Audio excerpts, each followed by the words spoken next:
ریشمی رومال کیا ہے؟ تحریک ریشمی رومال کیا ہے؟ یہ ایک خفیہ اور مسلح تحریک ہے جو کہ اس مقصد کے لیے اس تحریک کو بنایا گیا، اس خفیہ تحریک ریشمی رومال کو بنایا گیا تاکہ اس کے ذریعے سے برطانوی حکومت یعنی انگریزی حکومت کو ہندوستان سے ختم کر دیا جائے، جڑ سے انہیں بھگا دیا جائے یہاں سے۔ اس کے بانی شیخ الہند مولانا محمود حسن دیوبندی نے اس کی بنیاد رکھی تھی، تاکہ اور انہوں نے مل کر صرف اکیلے ہی نہیں بلکہ ان کا مقصد تھا کہ ترکی کو اور جرمنی کو اور افغانستان کی مدد سے ہندوستانی برطانوی حکومت کا تسلط ختم کر دیا جائے، اور ان تین ملکوں کی مدد سے ہم ہندوستان کے سامراج برطانوی حکومت کا تختہ پلٹ کر دے۔ اس کے لیے مولانا محمود حسن دیوبندی نے اس ریشمی رومال تحریک چلائی۔ اصل اس کی شروعات 1913 سے ہوئی تھی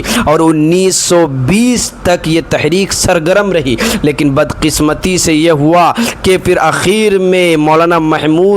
عبید اللہ سندھی نے یہ اس کا نام کیوں پڑا، اصل میں اس کا نام ریشمی رومال تحریک کیوں پڑا، اس کا مقصد جانیے۔ مولانا عبید اللہ سندھی کابل سے ایک ریشمی رومال پر ایک بہت سارے خطوط لکھے، بہت سارے ریشمی رومال پر بہت سارے خطوط لکھے، اور اس خط کو حجاز میں اس وقت مولانا محمود حسن دیوبندی تھے، ان کو وہاں بھیجا کہ اس خطوط کو آپ دیکھیے۔ چنانچہ بدقسمتی یہ رہی کہ جب یہ خطوط حجاز جا رہے تھے تو انگریزوں نے اس خط کو پکڑ لیا اور اس کو دیکھا تو اس میں لکھا ہوا تھا کہ ترکی اور جرمنی اور افغانستان کی مدد سے ہندوستان کے انگریزوں کو یہاں سے بھگانا ہے، اس کا تختہ پلٹ کرنا ہے۔ انگریزوں کو جب یہ خط ہاتھ لگی تو وہ چلملا گئے اور انہوں نے کہا کہ یہ مولانا محمود حسن دیوبندی اور مولانا عبید اللہ سندھی اور ان کے سارے گروہ اس بات کو خلاصہ کر رہے ہیں اس خط میں کہ ہندوستان سے